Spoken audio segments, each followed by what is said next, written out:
আসসালামু আলাইকুম। সবাইকে ব্যাংকক থেকে জানাচ্ছি শুভেচ্ছা। শুভ সকাল। এখন অলমোস্ট আমাদের বাংলাদেশের টাইম হচ্ছে আপনার ১১টা। আর ব্যাংককের টাইম হচ্ছে সকাল ১২টা। সকাল না দুপুর ১২টা আরকি। তো আমাদের দেশের সাথে এখানকার প্রায় ১ ঘন্টার ডিফারেন্স আছে। আমি গতকাল ২৮শে নভেম্বর বাংলাদেশ থেকে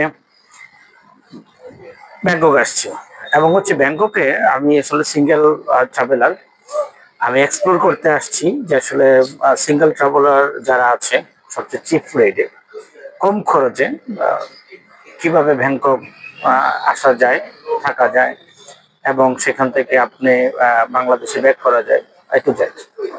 আর এখন আমি আসছি কম্বোডিয়া এম্বাসির এখানে, যেখানে আজকে কম্বোডিয়ার ভিসার জন্য জমা দিব। ওদের ওপেন আওয়ার হচ্ছে সকাল ৮টা থেকে।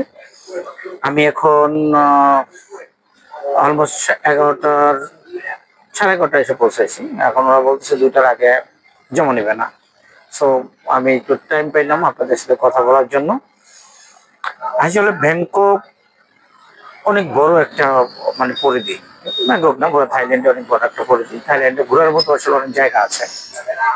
আপনি যদি কেউ চিপ রেডি করতে চান, আমি সাজেস্ট করব মিনিমাম ৩ থেকে ৪ মাস আগে একটা বাজেট করবেন, ট্রাভেল বাজেট করবেন।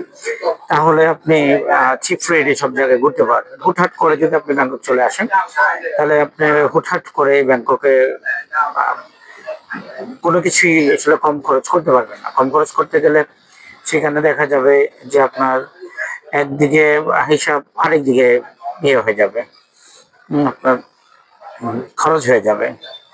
হোটেল বুকিং থেকে শুরু করে এয়ার টিকেট, তারপর হচ্ছে আপনার আহ, এদেশে আসা, কোথায় কোথায় ঘুরবেন,